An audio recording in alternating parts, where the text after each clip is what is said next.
La matanza de los obreros en lo que fue la oficina salitrera de San Gregorio fue un hecho que marcó el periodo de Arturo Alessandri Palma, y principalmente se debe a las discusiones obreras con sus exigencias versus a lo que decían los patrones.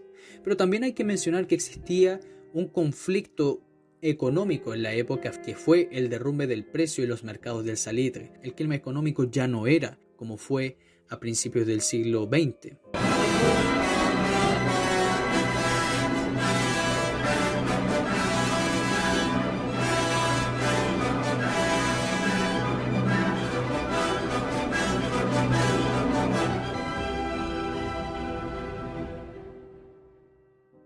La casa Gibbs, que era la que dirigía toda la oficina salitrera de San Gregorio, llamó al intendente de la provincia, Luciano Iriart Corvalán. Entonces, el intendente informa al presidente Arturo Alessandri de los problemas surgidos en toda esta zona, y el presidente respondió: recomendado emplear a las fuerzas morales de razonamiento y convicción, y que si la resistencia obrera a abandonar las oficinas salitreras continuaba, procure ir personalmente. Explicar que los salitreros y el fisco no tenían dinero para continuar la producción del salitre.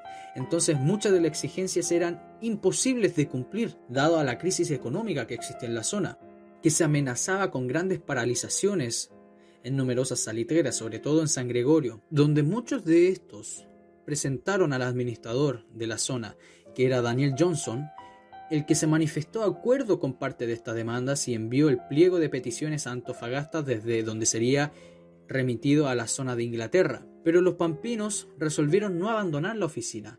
Quisieron mantenerse en la oficina hasta que estos contestasen las reivindicaciones de esta oficina salitrera. El administrador de esta zona, también el inglés Daniel Jones, que también tenía muy buenas relaciones con todos los trabajadores, dijo que la compañía Gibbs les deseaba cancelar 15 días de salario con la condición que todos estos trabajadores abandonaran la oficina en un tren que los llevase a todos a Antofagasta. Y hubo un acuerdo. Pero ¿qué pasó? Este acuerdo fue roto parcialmente por los salitreros, donde se les iba a pagar la mitad de lo que se les prometió, donde no se les iba a pagar todo lo que se había acordado. Y esto generó que los pampinos no se subieran al tren, incluso volviesen a todo lo que era la zona, la oficina de San Gregorio. Las autoridades regionales, las autoridades de la zona, mandarían a este conflicto al Regimiento Esmeralda de Antofagasta, también conocido como el famoso séptimo de línea, dirigido por el teniente Argandoña, con un destacamento de 8 carabineros. Los discursos seguramente se encendieron, los ánimos de justicia salarial, había gente radical que estaba llamando todo esto. Como medida de seguridad, Argandoña les ordenó a los obreros y a sus familias no cruzar la línea férrea que se anteponía a la oficina de la administración, que se debería ser considerada como el límite de encuentro de las partes.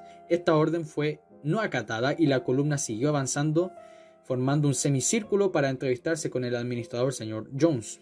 Pero a unos 20 metros de la administración, el teniente Argandoña, al parecer, según algunas fuentes decían que estaba en un estado de ebriedad, les cerró el paso. En el mismo instante donde todos los testigos comenzaron los disturbios, durante estos episodios de fallida negociación, entonces ya con los ánimos encendidos por parte de los dirigentes obreros y aparte del supuesto estado de ebriedad que menciona algunas fuentes del teniente Argandoña, sacó una pistola y se escuchó un balazo. El conflicto. Los obreros decidieron enfrentarse a la tropa militar. Algunos ya estaban armados con armas de fuego cortas, que eran suyas.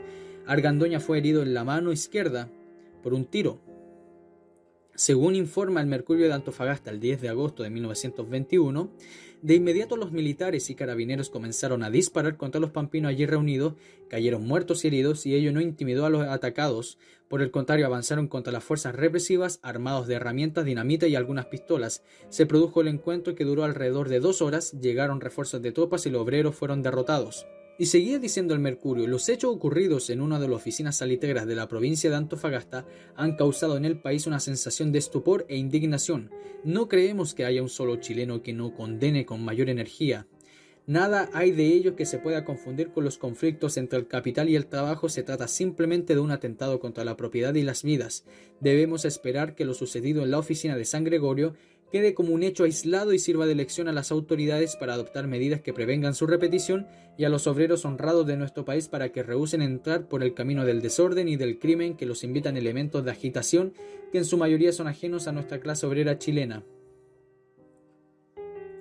Incluso el diario La Nación decía: elementos extraños a la oficina San Gregorio han provocado esta sonada. Sería necesario proceder con el máximo de la severidad contra los instigadores de estos sangrientos desmanes.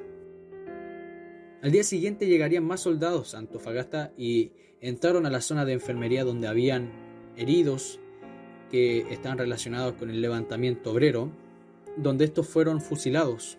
El administrador don Daniel Jones también sucumbió a este levantamiento obrero. Lisandro Gainza, que fue el teniente de los carabineros cuya conducta fue posteriormente también criticada, rápidamente abandonó del lugar y logró llegar a su cabalgadura y huyó apresuradamente en dirección a La Pampa, no haciéndose cargo de la patrulla que tenía que dirigir. Para solucionar este gran levantamiento que hubo, donde los obreros lograron tomar la oficina, tuvieron que llegar al otro día con 50 hombres y más de 2 ametralladoras pesadas para poder lograr que estos hombres se rindiesen y se entregasen. Se decretó casi de inmediato estado de sitio para toda la provincia y se llamó a reservas al regimiento Esmeralda. El 5 de febrero llegarían más soldados con 79 hombres del regimiento Coraceros, y al día siguiente lo hace el crucero Esmeralda con 270 hombres. No existiendo plena certeza de los trabajadores que fallecieron de esta masacre y también de los soldados que fallecieron, algunos dicen que murieron 65 hombres, otros dicen que murieron menos. Pero este fue un levantamiento confuso que hasta el día de hoy nadie sabe cómo se generó verdaderamente, porque hay gente que dice que fue el disparo del teniente Argandoña, pero otros dicen que no fue necesariamente por el disparo de Argandoña, pero habían elementos que estaban incitando a la revuelta en la zona que no eran necesariamente partícipes de la misma oficina San Gregorio. Todo esto generó una asonada, un levantamiento, el cual ambas fuerzas recibieron muchas bajas, recibieron muchos heridos y habría un gran derramamiento de sangre en la zona, no solamente de obreros, sino también de oficiales y de gente encargada de la administración, como el señor Jones, que fue brutalmente aniquilado por las fuerzas obreras. Espero que hayan entendido y este es su canal El Viejo de Historia.